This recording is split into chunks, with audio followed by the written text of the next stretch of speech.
জীৱশ্ৰেষ্ঠৰ বৰ্বৰতা কাটি নিলে বনৰীয়া হাতীৰ সুৰ।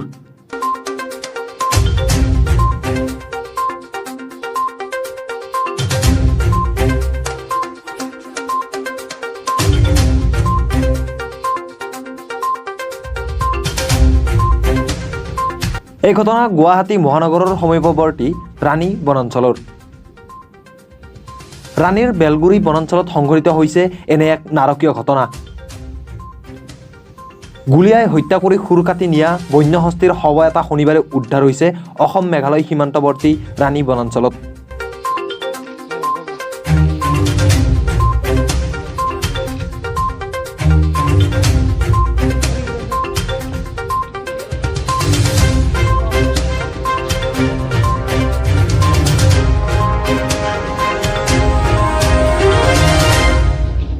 চোৰাং চিকাৰীৰ দৌৰাত্মক ৰাণীৰ বনাঞ্চলৰ পৰা ইতিমধ্যে বিলুপ্ত হৈছে সুগৰী পহু, বনৰীয়া গাহৰিৰ দৰে বিভিন্ন প্ৰজাতিৰ বন্য জীৱ জন্তু। শেহতীয়াভাৱে ৰাণী বনাঞ্চলত বনৰীয়া হাতী হৈ পৰিছে চোৰাং চিকাৰীৰ মূল টাৰ্গেট। গম পালোঁ হাতীটোৰ ওচৰতে যিহেতু আমি কাৰ্ট্ৰিজ এটা পাইছোঁ, যোনটো অনুমানিক 303 বুলি গম পাইছোঁ। যিহেতু হাতীটোৰ ওচৰতে পাইছোঁ, আমাৰ প্ৰাইমাৰী ফিচি এইটোৱে লাগিছে যে হাতীটো গুলীয়াই মাৰিছে আৰু লগতে তাৰ সুৰ, মাংস, ডিঙিৰ মাংস আৰু পিছফালৰ ভৰি তেনেকৈ কটা গৈছে। চ' মাংসখিনি কটা চাই কোমল মাংসখিনি কটা যেন অনুভৱ হৈছে। কোমল মাংসখিনি সেইটো খাবলৈকে নিশ্চয় কাটিছে। কিমান দিনমান আগত হোৱা যেন লাগিছে? সেইটো প্ৰায় 7 দিনমানৰ যেন লাগিছে, কাৰণ প্ৰায় শুকাই গৈছে মাংসখিনি ৰ'দত। আৰু এতিয়া আমি চেষ্টা কৰোঁ, এটা স্নিফাৰ ডগ আনিছোঁ ওৰাঙৰ পৰা। স্নিফাৰ ডগটো আনি আমি এবাৰ ট্ৰেক এটা ল'বলৈ চেষ্টা কৰিম, যিহেতু 4-5 দিনৰ ওপৰ হৈ গৈছে। আমাৰ কিমান দূৰ আমি সক্ষম হ'ব পাৰোঁ চাই। দুটা ইনফৰ্মেশ্যন পাইছিলোঁ আমাৰ ফায়াৰিঙৰ।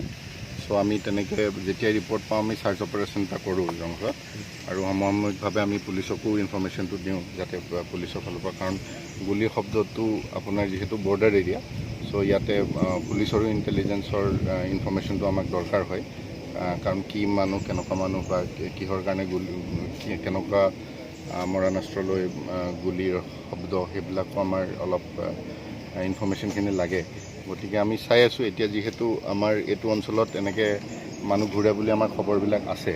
চ' আৰু আমি আৰু ইয়াত অলপ ডমিনেঞ্চ, জইণ্টলি ডমিনেঞ্চৰ কাৰণে চেষ্টা কৰিম। এতিয়া আমাৰ মেঘালয় পুলিচকো আজি মই মতা হৈছিলে, তেওঁলোক আহিছে। চ' আমি এই এৰিয়াটো আৰু ডমিনেট কৰিবলৈ মেঘালয় পুলিচকো অনুৰোধ জনাম, আৰু আমাৰো বন বিভাগ তথা পুলিচ বিভাগৰো লগত লগ লাগি আমি এইটো আমি কেতিয়াবা ইনফৰ্মেশ্যনখিনি পাওঁ। যেতিয়া ইনফৰ্মেশ্যন পাওঁ আমি কি কয়, আমি নেচেচাৰী একশ্যন যিখিনি আমাৰ ফিল্ড ষ্টাফ আছে, ফিল্ড ষ্টাফখিনি আমি পঠাওঁ, এৰিয়াটো চাওঁ, আৰু যিমানখিনি আমি চিজাৰ পাওঁ সেইখিনি আমাৰ কৰা হয়।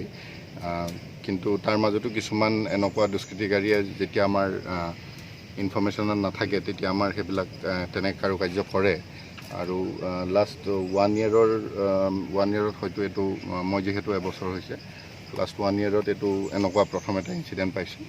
আৰু আমাৰ যিহেতু তেনেকুৱা স্পৰেডিক কিছুমান ইনফৰ্মেশ্যন থাকে, চ' আমি সেই এৰিয়াটো ডমিনেটে কৰিব লাগিব। News desk report, the নিউজিলেণ্ডছ।